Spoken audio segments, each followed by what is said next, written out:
Hey guys, how you doing today? I'm coming to talk to you about being physically fit. Now, once upon a time, you thought you had to get old. Well, you know what? You do. But do you have to get out of shape? What is old? Is old how you look? How you feel? What is old? Old is in your mind. Or is it? After a couple years of not working out, I'm beginning to wonder.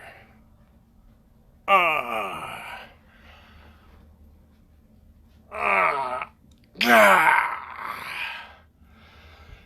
You got kids at 65 with a broken back. Who'd have thought? So how do we stay in shape? I don't do any supplements. I don't do any special, gee, take this pill, get in shape shit. I don't do any powders. I don't sell anything except salvaging your body. Now, this is a matter of doing an exercise on a mat the size of this one here you see in the mirror.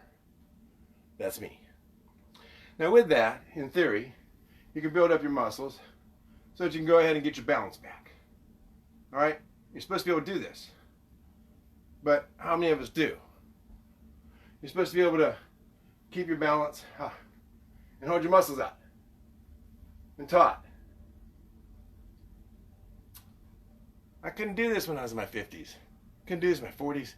Couldn't do it in my 30s. Stretch. You want to be able to touch your toes, I think, right? No. You want to be able to put your head down there and touch your knees. This should be easy. Why is it so hard? I had a broken back. 2.5 years old. Even now, way up here, that's an upper abdominal hernia. Okay, that was at one time big enough to stick 2.5 fingers in. They said, you need surgery.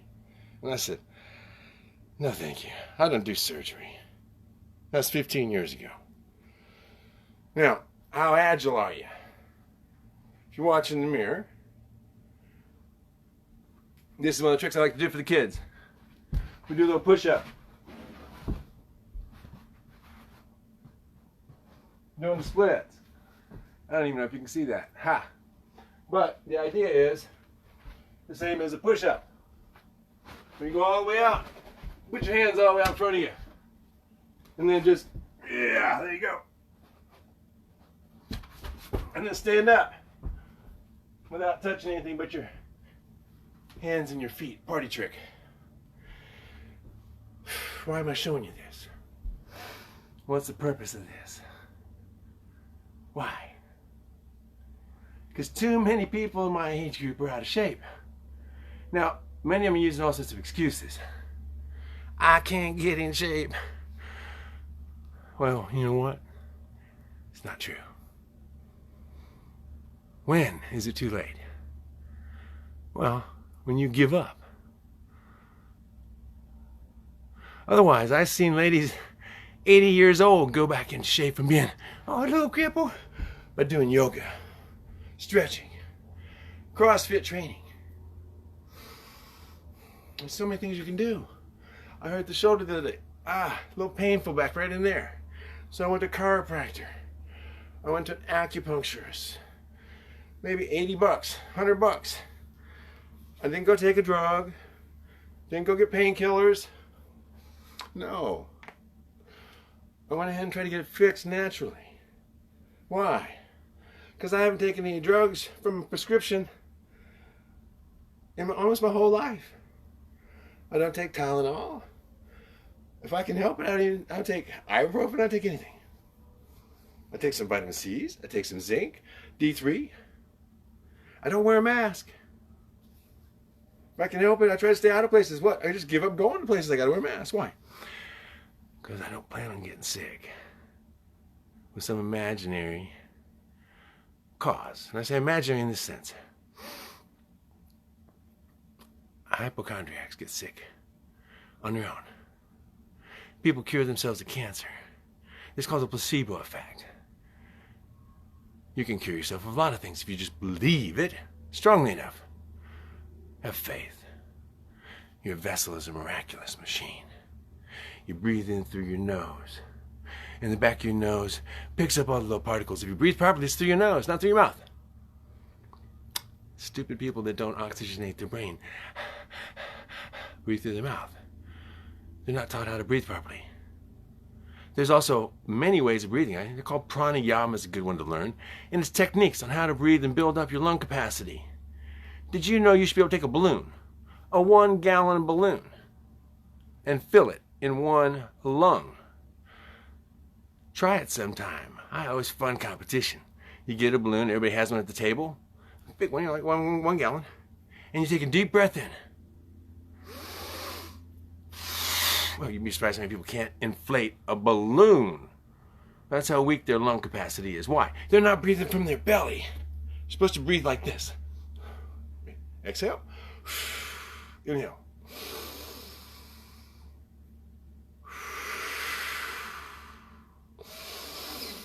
Belly first, abdominal breathing.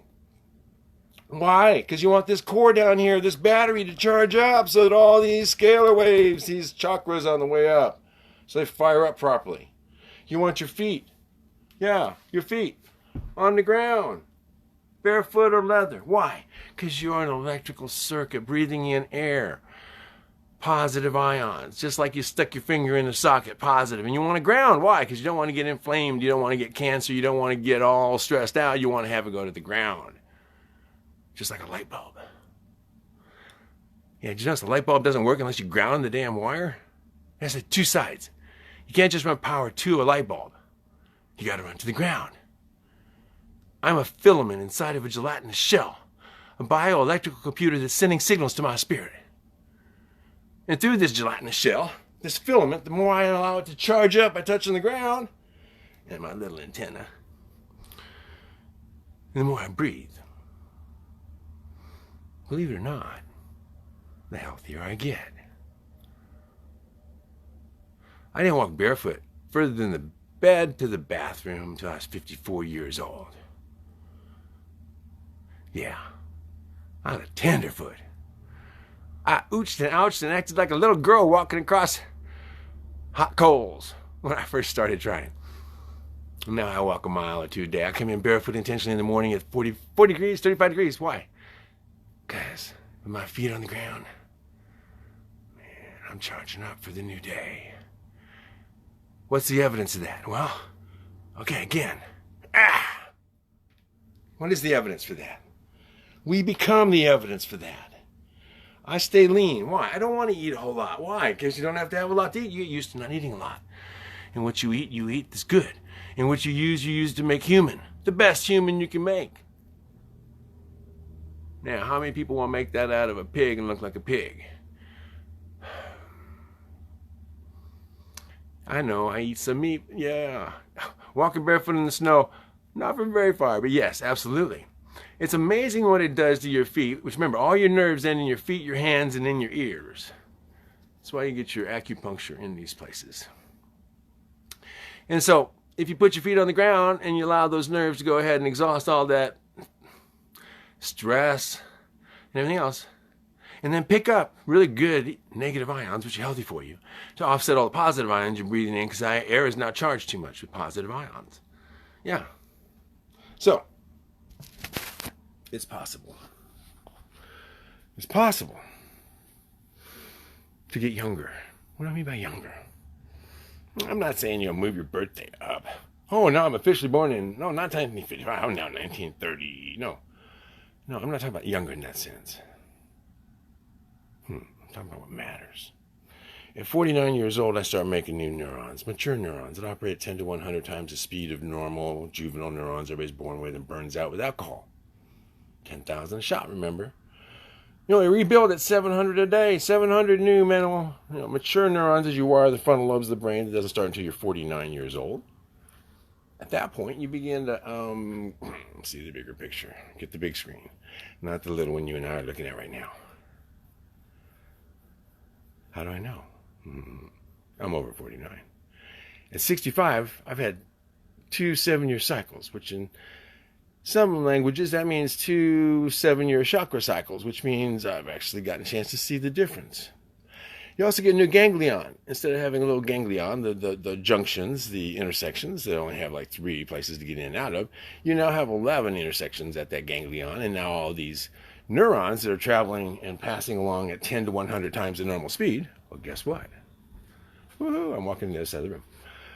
Those guys over there, well, they're really doing something. What are they doing? Well,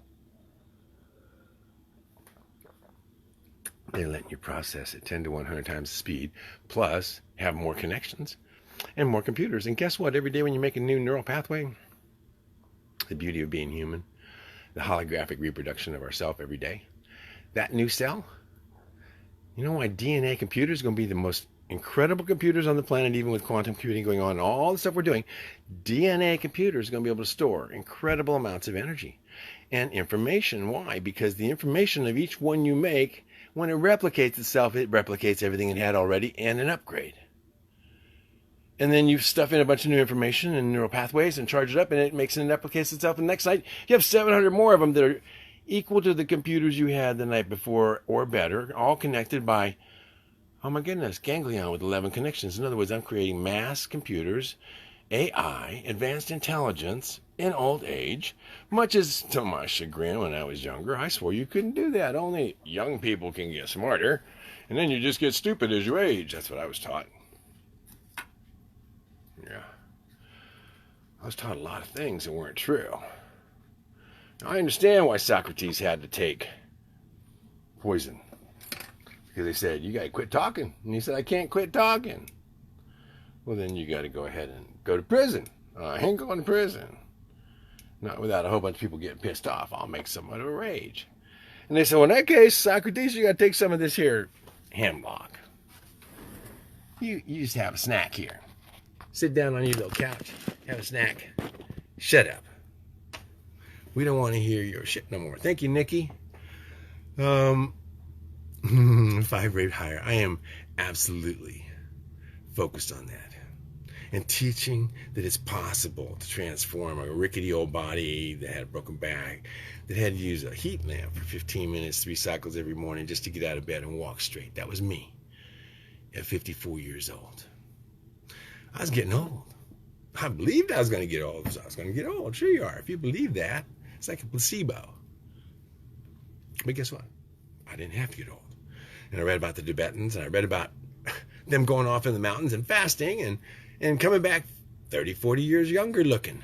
Now, that's youthing. It's called youthing, but are you really getting younger? Well, technically you are. It's a chronographic thing. If your telomeres are growing again instead of shrinking, which is the end of your chromosomes, and that's the spot. If you chop the end of it off, you get a lot of problems. So you got to keep those telomeres longer and healthy. How do you do that? Well, it isn't sitting in the city with a bunch of stress and smog and eating like shit. By the way, this is water, but I love Steins. I was born in Germany, and I love Steins. And somebody asked the other day, oh, he must be an alcoholic because he's drinking. No, I'm not drinking alcohol, folks. I don't know if you can see this. But anyway, just for your own concerns. I had alcoholics for parents.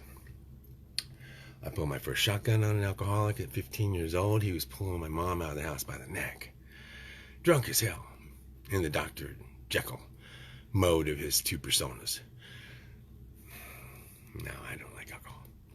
And we don't tolerate practicing alcoholics in Salvage, Texas, by the way. Not that there's that many people here, because when you start taking out practicing speed freaks and practicing drug addicts and practicing antidepressant freaks that won't give it up and depressants. It's just, anyway, so many people are addicted. My mother was addicted to many drugs that were given to her by the doctors, and she thought marijuana was a horrible thing. Now, people, I want to tell you something right now. As we're going into these hard times, health. How can I say this? If you have to have those drugs every month and you have to go to the doctor who makes sure that his office is packed, you can't sell an empty office for any money. So you got to make sure you're selling prescriptions. You got to come back, be checked, make sure you're still good, get your new prescription, go back home. And if for some reason that doesn't happen, and I had it happen to one of my employees one time, he was on a painkiller. Doctor went on vacation for 2 weeks, didn't leave him a script, so he actually forged his own script because he was desperate. his wife and 2 kids went back to Mexico, and he basically had to go and hide and work undercover because he was arrested and had to possibly go to prison because of that. Some people need these things, but if you get addicted to them, here's the issue. And I said this the other day. What happens if the people you depend upon suddenly dart out on you, die? Close their doors. Oh, the pharmacy's not open. Where's the other one? 5 miles away. How you going to get there? Uh-oh. Guess what? If you come off Prozac, if you come off most of these meds right now, the people are taking 50 to 60% of the population is on antidepressants to try to keep their cool during these hard times instead of getting healthy. Burn those stress chemicals out of your body. Exercise, walk.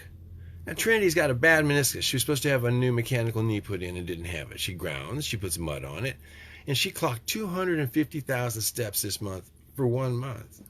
Mind you, that's more than me. Mind over matter, yes, I'm a very big believer of mind over matter, but that doesn't stop a bullet coming at your forehead. You got to move.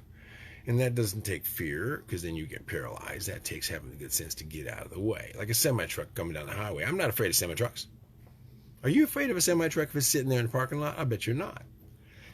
Now, if you're in the middle of the highway and you just got your foot stuck in a trap and there's a semi-truck coming down the highway at 80 miles an hour, and that guy ain't paying attention, he's got his headphones on, he's doing his texting, and you can't get out of the way. Now, are you afraid of semi-trucks? There's a time and place for everything. Now, would it pay you to go ahead and get freaked out and so scared you get paralyzed and don't do anything? Or would all of a sudden you go, hey, wait a minute, my shoe's stuck. Get the hell out of the shoe and duck and go. If you get paralyzed with fear, you don't think about get your foot out of the shoe before that guy gets there. Prepare. Now, I got a whole bunch of people out here in the world. They're sitting there getting fat, dumb, and happy while they're waiting for some next coronavirus regulation to go ahead and say, oh, you're allowed to go out now and buy snacks. Or you can go out now and take one of your 4 masks off. By the way, on your phone, there is an oxygen meter that checks your oxygenation. And you better be clocking 94, 96, 98 most of the time. If you're clocking in the 80s because you put that mask on and you watch that oxygen rate drop down, that's the same as if you have a problem at night. Sleep apnea. Where you're not breathing good through your nose and you stop breathing right, and all of a sudden your oxygen levels go down really low, and that causes Alzheimer's and all sorts of mental disorders because you're burning up brain cells while you're not breathing oxygen. Oxygen. What I was just explaining to you, you got to learn how to breathe right through your nose. Intentional. Now, if you got a broken nose, you got problems up there, you need to get them fixed. I know, it's expensive, but guess what? What would you pay for a brain? If you don't fix it, you're going to get old and not be able to do that. See these eyeballs? Once upon a time, these were got to be about worthless. This one saw triple in one eye and double in the other eye, and I think 20/1400, 20/1600, something like that in my vision. So in other words, when I took my glasses off, what you saw at 1500 feet, I had to be at 20 feet to see. And then I got to see 3 of them. If I was looking at the moon, I had 3 moons overlaying each other. Now, thanks to the wonderful success, and I'm not talking doctors down at all. They put new lenses in these little eyes in 20 minutes, and I can see wonderful. One I see is real good far away. One I guess sees real good close up, like I can see you now. And together, again, like I always say, 2 eyes together. All of us eyes, the we. Now we can do wonders. If all of us get together, I don't know much about the kratom. I've heard some good things about it. And there's lots of different things that people can do, mind you, but not in excess. Pot smoking for the cannabinoid complex is great. It helps on pain relief for veterans. It's PTSD. It helps for deprogramming and brainwashing. God, there's so many benefits, natural things out there have to offer. I think kratom's still legal. It's still allowed everywhere. It's not illegal. You can grow it. But there's also so many other things that are natural, and we're finding out. I'm learning. I'm an old guy learning this stuff at a late age. What I want to bring to you is this body wasn't like this. 7 years. 7 years. You grow on. Resume. Sorry about that. No, what I'm trying to get a point to you is that if you go ahead right now and you get your vessel, your body, in order, honor thy vessel. First command in any scripture you want to go to. Why? Because what are you going to do without this? And if it's not connected, and if this isn't connected, the pineal gland. Great lessons, electromagnetic radiation, electromagnetic frequencies, if you put your head next to the wall where the electric wiring is every night, you put your head in an electrical field, your pineal gland is going to stay in an electrical field. You won't be able to produce. I'm going kind of fast, aren't I? The pineal gland allows your body to produce melatonin at night that reduces the inflammation, allows you to heal, allows you to dream and sleep deep, which then allows you to concentrate the next day, keep your balance, and having healed at night, not necessarily wake up inflamed and in agony the next day. Learning how to eat for some people on a ketosis diet where you don't eat all the time, just stuff yourself. You go ahead and narrow it down to 6 hours a day, and you'll shed pounds, and you can still eat what you want, but ideally you want to get to as much organic and not take artificial sweeteners and that kind of garbage in all the time, white sugars, white flours. And I speak from, you're looking at a guy who was a sugar freak as a child. What's a sugar freak mean? That's when you buy a box of sugar cubes and eat them out of the whole thing. Cheapest candy you can buy is sugar cubes. Going into the restaurants and taking the days of them when you had bags of sugar on the table, and I had to go steal 6 or 8 bags of sugar as I cruised through the cafeteria and then go outside and tear the bags off and pour the sugar down my mouth. And it went on for a long time. In the Army, I was a squad leader, so I got to go to the PX, and so I went and bought M&M's peanuts for one pocket and M&M's regular for the other pocket, and I would take off with a quarter pound of M&M's in the morning for the runs, and I would have that extra energy. Cheap speed. But it also causes depression. It causes you to deplete all your chromium out of your body. It causes you to deplete the magnesium out of your body, and magnesium is a big factor on not being depressed. And you can only take so many magnesium supplements. You need to eat things that have magnesium in it, but you got to do that because if your brain doesn't have magnesium, you will get depressed, and sugar is the fastest way to depression. And at 25 years old, working in a health club, eating a Burger King double Whopper every night, I realized, because of having narcolepsy and other symptoms, thanks to a girl who gave me a book called Sugar Blues, which I highly recommend everybody read. I think it's Linda Goodman or something like that wrote it. 40 symptoms. I abused my body so much as a child that only by the grace of God do I sit here today with these lessons to try to tell you about, because I suffered from them. My narcolepsy was so bad I was taking flying lessons in college and kept falling out of the sky from 5,000 feet to 800 before I became conscious again.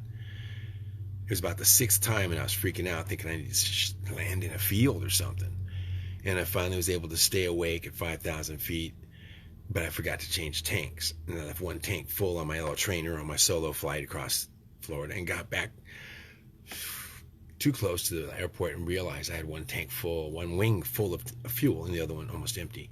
And if you do that and land like that, when you get to a certain speed, what happens is you're so heavy that your plane will go like this. One wheel will grab, you'll turn around and just flip the plane down the runway. Impressive to watch, but I hear it's not so impressive to experience. And I was scared to shit. And it was my last solo flight in college, learning how to be a private pilot. So I go on thinking I'd get my commercial pilot's license and someday be an airport manager. And then I found out the next semester that I had to have good eyes to be a commercial pilot, and I didn't. So also, I didn't get my license for other reasons, but I did get back to that airport that day. By the grace of God, I made it back there. I learned how to crab. I paid attention to my instructor. So when I landed, you land the plane sideways, so that way when it grabs, it straightens it out. And I managed to get in and get out and get down the ground and on my knees, kiss the ground, and thank God my angels were there. Now, what's the point of this? Oh, I was probably 25, not even that, 23 years old. Eating sugar, had no clue. Going to school 50 hours a week, working in a job, and going to school full time. And full time for me meant 17 to 21 credits a term. I was kind of an overdoer. I had a 3.66 average because that made it an A. I didn't need a 4 point. I'm not a perfectionist. I'm a perfunctionist. You need an A average. In my family, or you got in trouble at home. But for me, I was paying for it. It was all on my ticket. My dad wasn't around. Mom wasn't around. My veterans benefits actually were paying for it. My job. But the point was this. I didn't give any idea, no attention to my body. My vessel. young kids, please. I see kids all the time that come here. You know what? I have a lot of fun because Adam would have been 25 when he died. He passed away at 24, just about 25. So I really have all these kids out here to go ahead and test myself against to see if I would have been able to, you know what I mean, stay ahead of my son. Well, luckily, and I'm proud to say, there ain't no kids do my tricks. Most of them I've had them do two, do the splits, maybe do the bend over and kiss your knees with your legs straight, some of those things. Not too many do the fingertip trick push-up where you stand up just holding your fingertips on the ground, your toes. Not there's a lot of touch, but your hands and your toes. You start with your fingertips and your toes. Then you're allowed to go to your palms and work your way and stand up. That's just a party trick. You'd be amazed how many people can't do those Chinese push-ups on their fingertips, but once you can, you get into that I can do anything you can do better game. That's the one you pull out of your hat. This used to work. Remember that? When you go, I can do anything you can do better. Somebody did that to me, and it took me a long time to learn how to do that. What's this all about? Well, I thought I'd be checked out by now. In my youth, we didn't get to be 65 years old in my family and look like anything other than, you're still here? You look like you should be gone already. And I'm looking at all my contemporaries, and that's what I'm seeing. I'm seeing men being led around by their wives like they're puppy dogs because their brain is Swiss cheese because they're taking statins, which don't allow them to get any high-density lymphoid fat into their brain, which is what our brain is made out of. High-density lymphoid fat. Not muscle in your brain, it's fat. But it happens to be good for making circuits and stuff and having nerves inside of it and all that kind of good stuff. You ought to think about that before you take statins and have your head be Swiss cheese instead, because you don't have materials to build with. When you get that chance to finally build those neurons, what do? We give you some drugs to make sure you don't do that. Because we love you so much, Big Pharma. We love you, yes. And I want everybody to know in this fantasy, because of course I would never say anything bad about Big Pharma, because they might want to get me off here, and I wouldn't say that, would I? If it sounded bad, how about it wasn't bad? It just sounded bad. But of course, the other thing is, always remember, when anybody says anything, this is a fantasy. You can see, look at this. I'm in the middle of a forest. There's a tree back there with a house in it. This is a fantasy. I'm talking as a writer about a phantasmical world. Salvage, Texas. Not even on the maps. That's how much of a fantasy it is. It's got swimming holes and caves and mysterious ships up on tops of the hill. And you know what? Fantasy is your imagination. So I wanted to be a writer when I was a kid. If you go online and you look at The Prelude for Wibblery and Wub by Brad Kittel, that's who I was when I was a kid. And it's a story of Darby and how Darby wanted to go ahead and find out the meaning of his life. And he was pretty depressed and pretty hurt and pretty painful. And so he decided to just kill himself. Suicide. Go to the other side and find out. There must be an answer someplace. Surely it's got to be on the other side, right? And this is sad because right now I got veterans 22 a day commit suicide thinking there's an answer on the other side.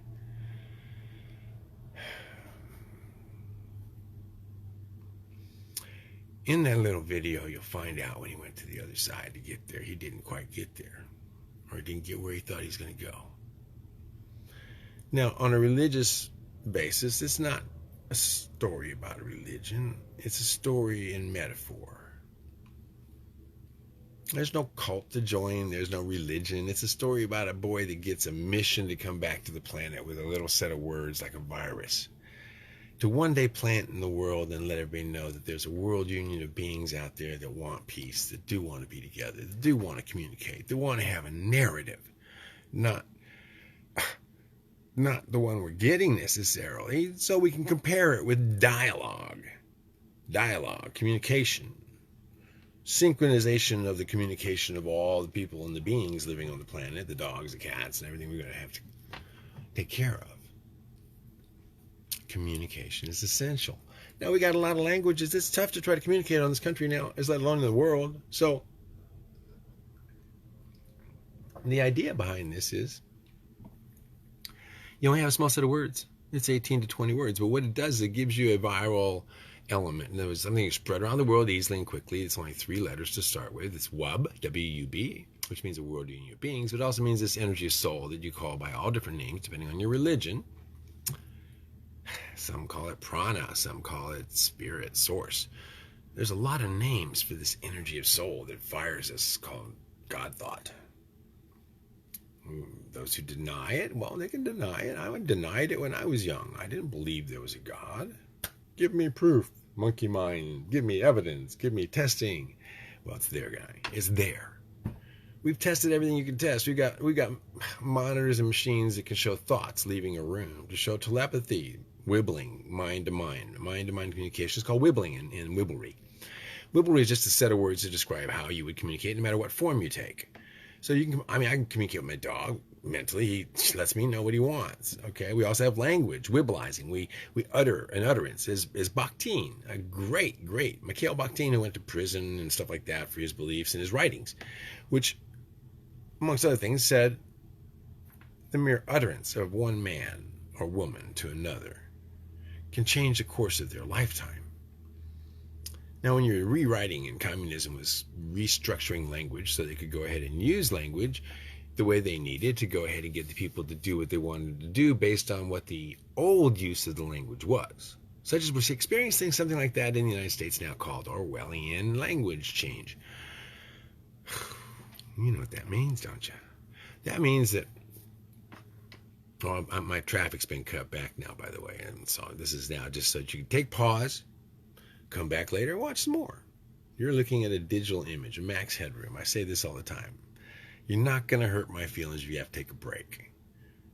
I try to get on this, get a roll, get done, and get out of here, but sometimes it takes a while. So just pause it. I'm not going to get offended. But the idea is ultimately try to get the whole thing, the whole idea, because if you put all these pieces together and you stack them all up, I've been trying to get people the parts of the puzzle. Go out and salvage all the materials you want right there. Now we're offering them up. You can get all the materials you need, no interest. Just pay me over 5 years for what you use for a house. If you build it, make it something and sell it, dog house, cat house, bird house, chicken coops, playhouses, whatever you make out of salvage, I'll supply the salvage. You build it, you sell it, you pay me for the salvage. You may make 4 times as much on your labor and creativity than the salvage costs. That's the idea.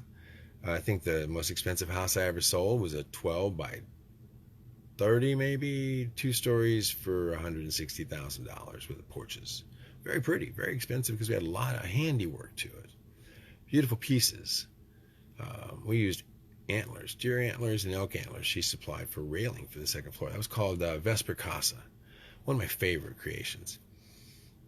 We did a number of them, and each one's unique. I didn't make the same thing really twice. The only one I made a second time was the mascot, which is the little red one out in the front, the little red log cabin that most of the pioneers came to Texas. They built that little tiny thing, and they lived in that till Mama came.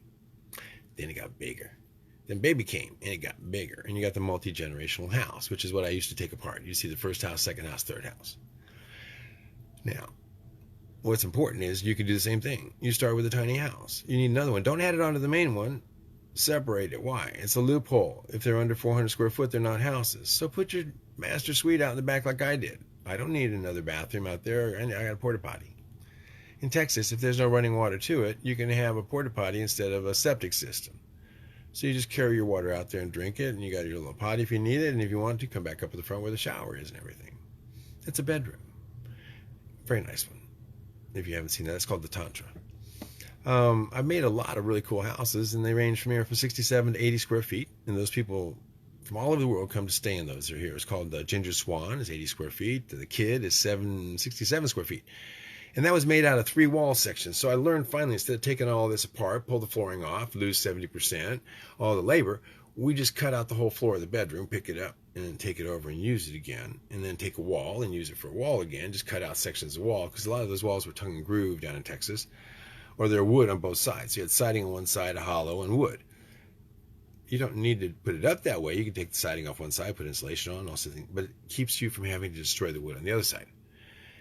The ultimate issue when you build a house and try to transport it turned out to be cost. $15,000 to transport a box of air.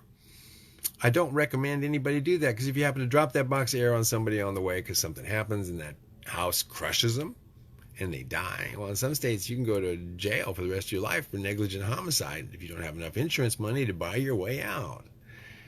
Now, if you're rich, that probably won't happen. But if you're just a poor guy trying to do this on the side and you just screwed up and didn't do something right, and what's right? Well, that's the jury that's looking at the crippled person that you're about to go ahead and work for the rest of your life because you didn't do something and somebody else hit the brakes and the thing slid off.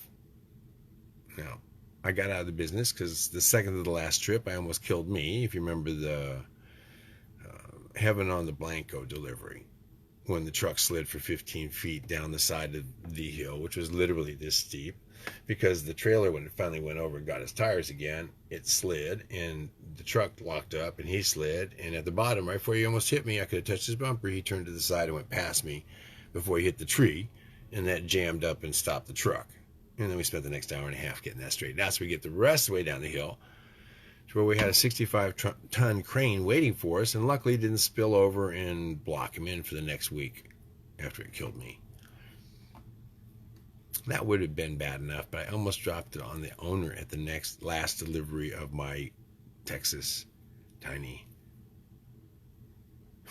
career. So what I recommend now is there's other ways to do this, and I recommend building it in sections, taking it out there. I recommend a whole bunch of things, but there's a certain point at which it doesn't make sense to take the risk if you got the trailer, if you got the drivers, if you got the insurance, if you got the people in the front, in the back. Oh, and if you're taking it from state to state, like we were up to Ohio, and they changed from 16 foot to 15.9 on the bridges for your height clearance on your load, which you were permitted at 16 foot when you left Texas. But if you get up there and they change their mind to 15.9, you can't get the house below 15.9.5. You got to sit there on the side of the road and wait for somebody to change their mind, or figure out how you're going to, as he suggested at the office, the permit office, cut the top off of the house. Well, that don't make no sense. I just sell it off the trailer. Yeah, it's packaged with the folded down porches and everything the way I did it. They actually fold down with barn hinges and then just open up again when you get there, and you put the bottom on. No, I can't do that either. Finally, 3 days later, with the crew sitting in the hotel and it's sitting on the side of the road, they let us in to go 32 miles to deliver the house without going under a bridge for that permit. So I don't recommend doing that. We went from Texas to the Badlands of North Dakota. It's $15,000 a house. I'd much rather ship one semi with all the materials up to North Dakota and somebody build 3 houses up there. So there's a reason for having pure salvage outposts is so you can say, hey, yeah, somebody can build you something that way up there. You just go ahead and get hold of whoever, because I'm not doing it. It needs to be built locally as much as possible. So these are the lessons in how to stay fit, how to get your body fit, and if possible, more millionaires are made out of trash and salvage than any other business. So if you want to get your financial scenario set, your career set, your family set with jobs that you don't have to pay taxes on because you'll write off all your income on tools, food, trucks, expenses, lots of expenses if you want them.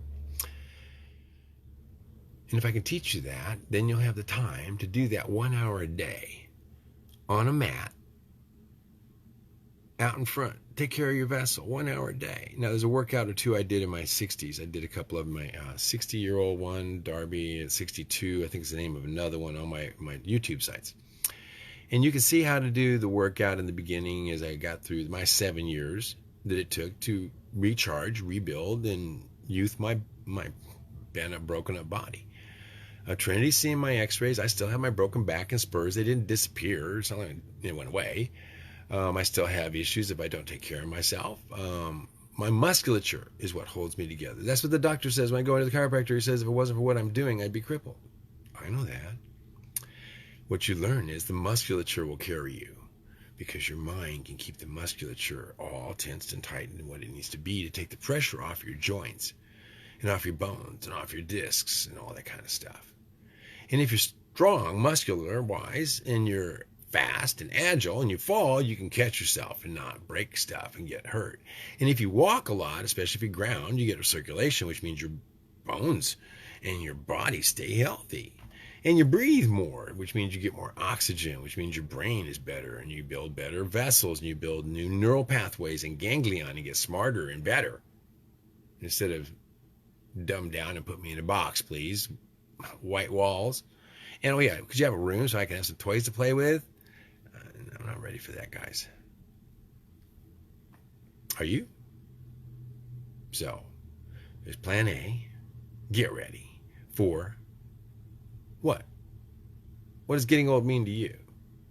Well, it means to me now at 65, I might have another 20 years, 30 years. I'm now looking all the time I meet these older guys at 70, 80, 90, like one of my absolute heroes is Lloyd Kahn, author of several books, the Shelter books of the series, but he's also the author of the book my one house is on the cover of, Tiny Houses, Simple Homes concept. He did a book that is astounding. Lloyd Kahn. I highly recommend that you visit and get. He's working on a new one.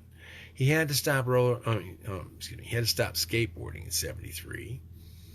Still rides bike. He's got a motorized bike. He's still out there riding bike, and his wife and he have been holistic and organic since the word came out in the '60s. He was in the, I think, Whole Earth, Mother Earth magazine editors kind of thing. This guy's been around for eternity.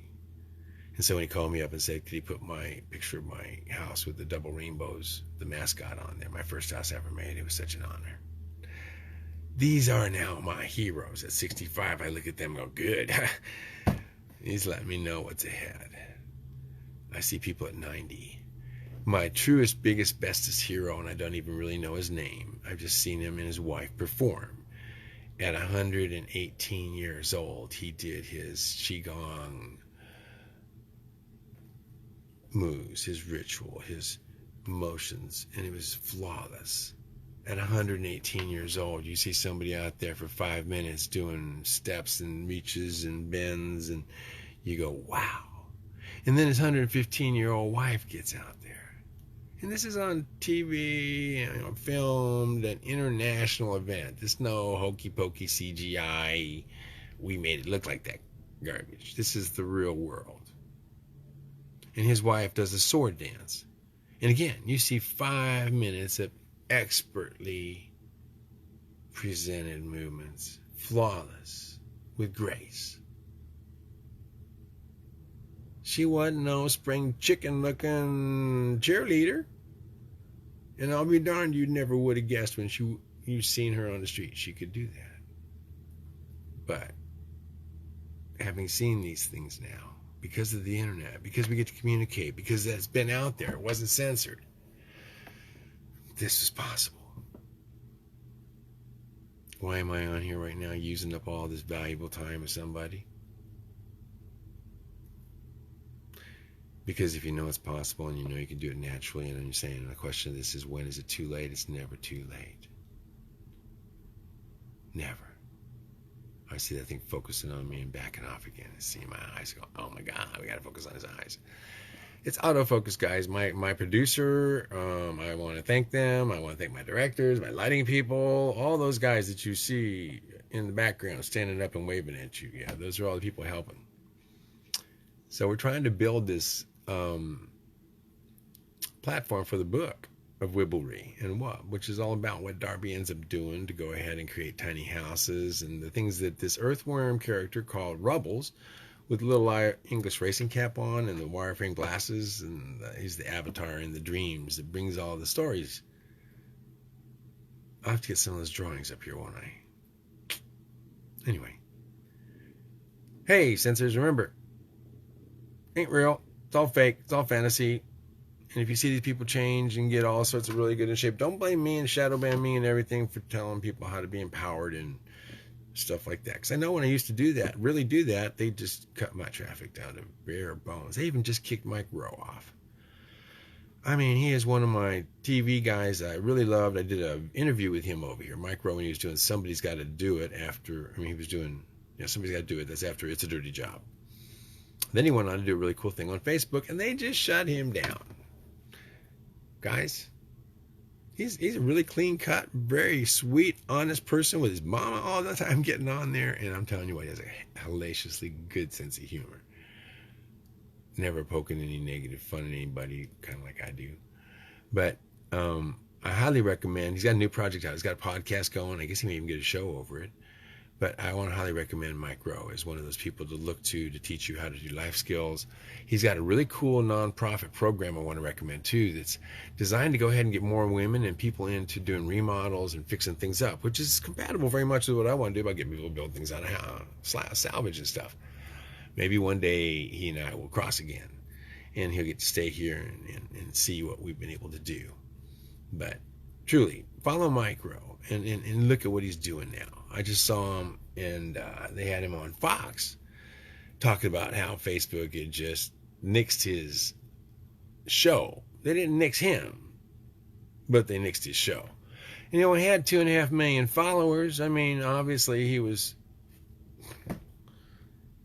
nothing but good. Why do you take somebody that gives people nothing but hope and good feelings off the air right now when you really need it?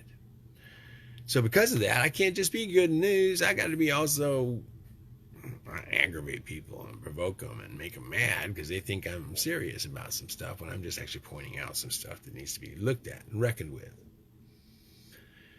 Yeah, that living in your van and building as you go, it works good until you get that snow I've been seeing up there. Yeah. And also the other problem is now is, man, if they in some places catch you doing that, they'll stop you dead cold because it doesn't meet code. So, all you guys, please, I'm trying to get materials out there for you to be able to build houses, pay me back down the road with no interest. Get to building. Let's get to making this happen. I waited long enough. I've been silent on the side of the road. Crazy man. I'm still a crazy man. That's what they say. I wear that badge proudly. I don't want to be a normie. I'm dang sure not a sheeple. I've been accused of being a conspiracy theorist because I don't believe Kennedy was shot by one boy who just managed to pop a bunch of holes in the car and people and everything else and have that bullet pop out on the gurney. Duh. And if you believe that, by the way, you're going to hate my channel. And you're going to think I'm an absolutely crazy son of a gun because I actually am still waiting for Johnny Boy to pop up. Yeah. I'm a conspiracy theorist. And that only means that I theorize. I actually look at the evidence and I believe that there's times when people get together and make things happen and other people don't know about it. And it's a conspiracy. And that's been around forever. That's why the word is out there. But if you have a conspiracy theorist, it just means you make theories. It doesn't mean you can go out and blow somebody up. It doesn't mean you can go out and hurt anybody. I'm actually a very peaceful conspiracy theorist. I've been since I was a kid. That means you sit on the sidelines and watch, look, listen, talk. Nothing else. Katrina, you and many others believe it. There weren't no bodies. Yeah. We already knew what the C company wanted to do. They found the plastic explosives on the plane ahead of time, so they had a counter plan. But like he said, I will expose my dad's murderers, even if I have to take down the entire government to do it.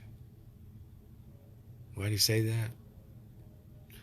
He said that because, like he named the magazine Bush. Actually, George. I'm sorry. Did I make a mistake? The killer of his dad was not hidden from certain people. But the trick is, how do you say anything without getting killed, huh? So, friends, I want to tell you this. I believe in the white hats. I believe that just like JFK Jr. predicted Trump would come, I believe he came and he did make presidency just like was predicted by that young man so long ago. I believe that if any man could come back to this planet and lead us to a peaceful resolution, eliminate the military machine, the CIA, like his daddy tried to do with Executive Order number 57, that's how few there were. JFK, a Democrat, by the way, I might remember if I'm not mistaken. Executive Order number 57, dissolve the CIA and the FBI and put the shadow government to rest. You ever heard of that before, guys? I have. Guess who will undo JFK's Executive Order number 57 is not the person that reinstituted it and said, look, there's a problem. No. You know.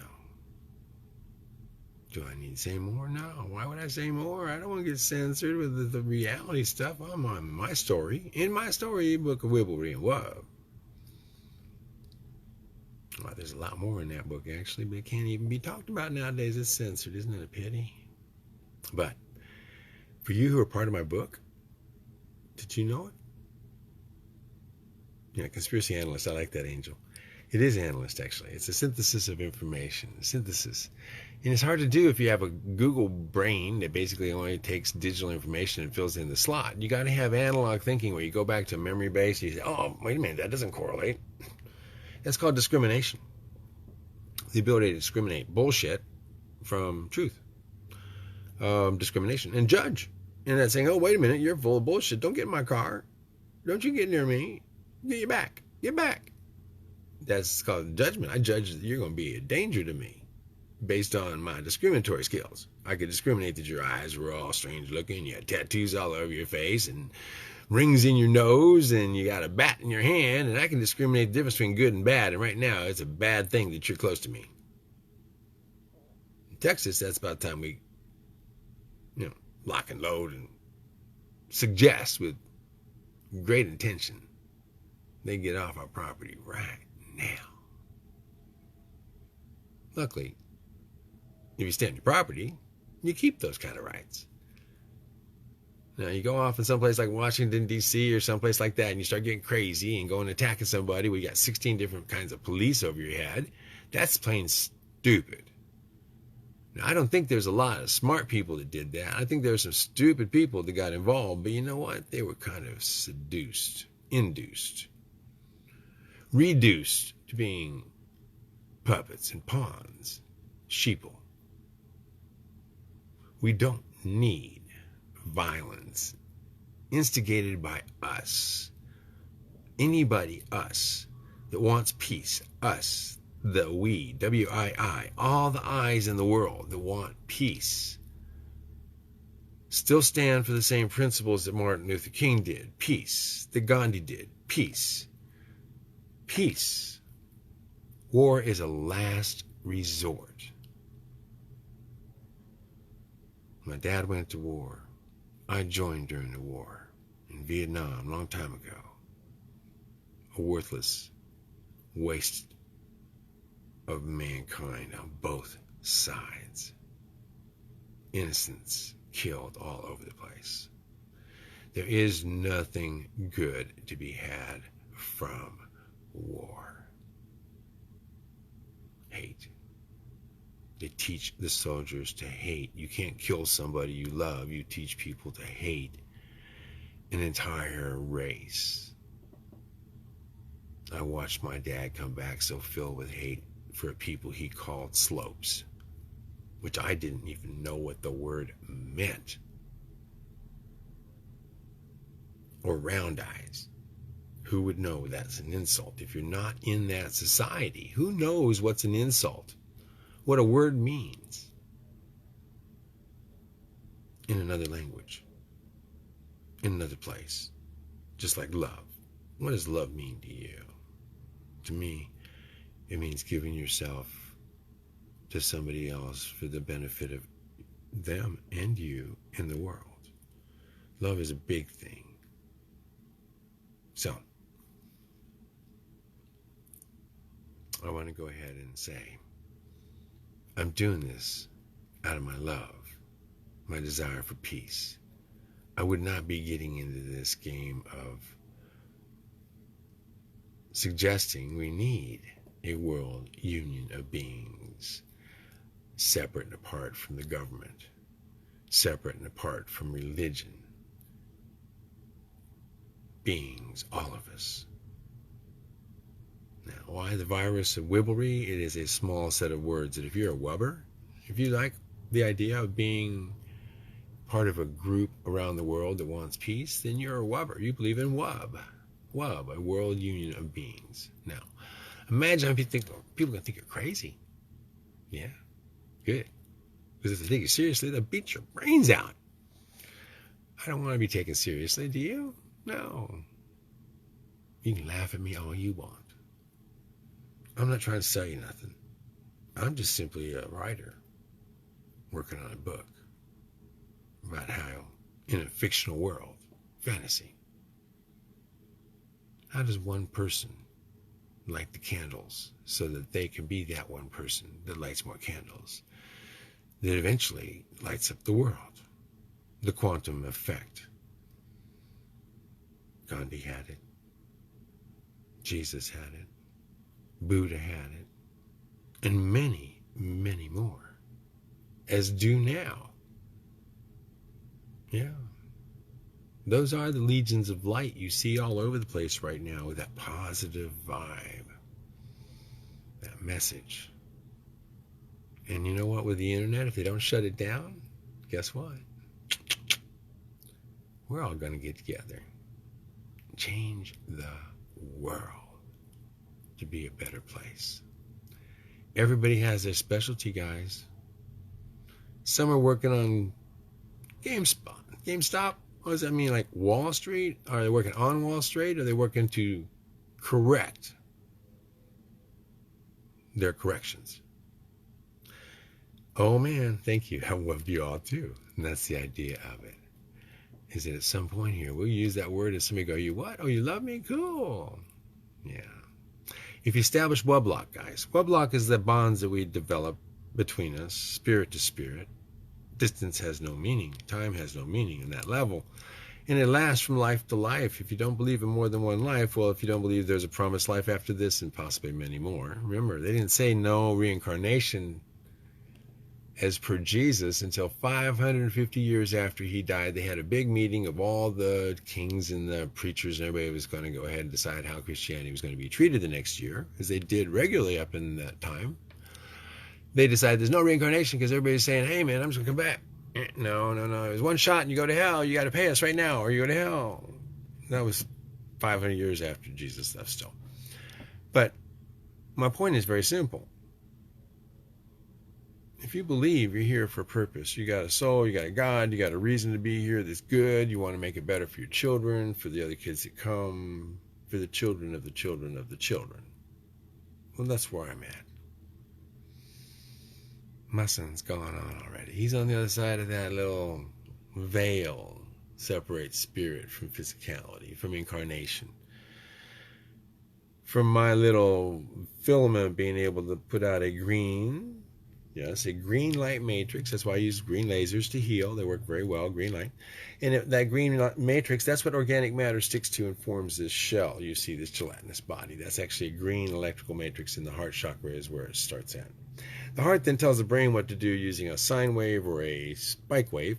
It tells it either run, jump, hide, or, wow, let's just relax. This is wonderful. That's the sine wave.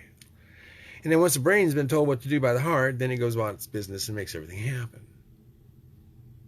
Yeah. The heart, that muscle, if you cut it open, it looks like a rag, just wound up, forms a Gregorian knot, and you're just doing squeeze on a rag, and it lets the water out. You relax it, it takes it in, you squeeze on it, lets it out. You want that muscle to be strong, because if it's not, you don't get a Gregorian. A Gregorian knot is 60 degrees. That's the heart muscle. And as you get fat and let it get weak, it goes like this, and the heart does not pump like this well. It has to be up like this for the chambers to operate properly. And this is just health. It's walking, it's breathing, it's taking care of yourself and not getting fat on the couch. Not that I'm talking to any of you. Only healthy people watching this, right? So, please, pay attention. I'm here to exemplify it's possible. According to everything I believed, when I was 25, I'd be long dead by now. And if you said, no, you'll be doing splits, and you'll be doing push-ups, and you'll be running, and jumping, and walking 5 miles a day, barefoot, I'd said, yeah, you're on some really good acid, because that's what we did when I was a kid. Those are the things you did if you were young, and 16, 17, 18, 19. And trust me, Everybody. Last thing in the world I'm doing is coming here talking to you, talking down to you, talking to you like I haven't done wrong in my youth. And I got lots of youth behind me. And I'm not proud of everything I did by any means. I'm ashamed of some of the things I did, but it won't do me any good to go back and feel bad about it. I did it. I'm making up for it. And I'll make up for it till the day I die. I pay for life. That's what it means. Making up for it is I'm paying as I go. I'm paying forward as far as I can. Be honest. Be truthful. Honor thy vessel so you can help the other people out. Take that oxygen mask, put it on your face. Otherwise, you're going to leave all those people that depend on you. Oh, yeah, depend on you. Because that's what happens. You need to teach them to be independent. You need to prepare everybody in case something happens to you. What are they going to do? Because if you're not taking care of you,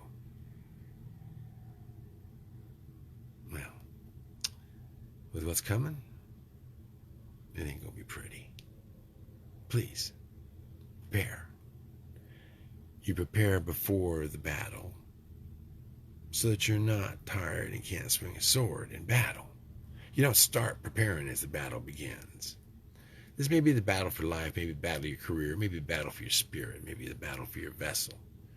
You think you waited too long? I got a friend, Tom, veteran, Vietnam, Agent Orange, messed up, went on, was a mercenary afterwards because he didn't like being called a baby killer.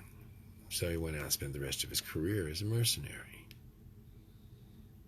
Good life, but his body, broken back, painkillers for decades without fixing it. And then weight, a massive amount of weight. What do you do at 350, 400 pounds, right? Suffering, hip replacements.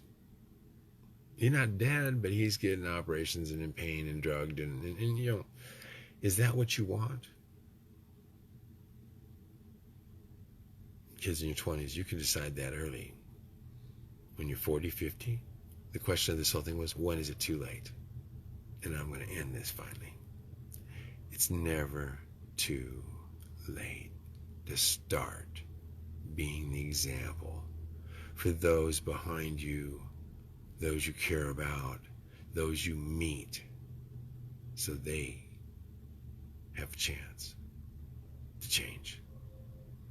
Trinity, as you'll meet and know, is one of the best examples, leaving multiple cirrhosis behind and fibromyalgia and many, many pounds and prescriptions all behind to get younger again after being condemned to 48. She is moving in that direction at an incredible rate. Make the decision while you got the time, guys. Change is on us. Don't ignore the opportunity to make yourself better, not worse. Because that's what's happening. Depression is rampant. People are beating up their children, their wives, their kids. People are stealing shit, and they're all going crazy. Why? Well, first, honor that vessel so that you can be clear, not stressed out. Think clearly. Operate clearly. Not blow out a valve when you're suddenly needed under stress. Think about these things. All right? I'll put a shirt on next time. I don't wear one most of the year, by the way. That's a beautiful thing about this place. I actually don't have to wear a shirt. I know you're supposed to be worried about the sun getting, all that stuff, but I actually have some skin that really likes it. I get a lot of vitamin D.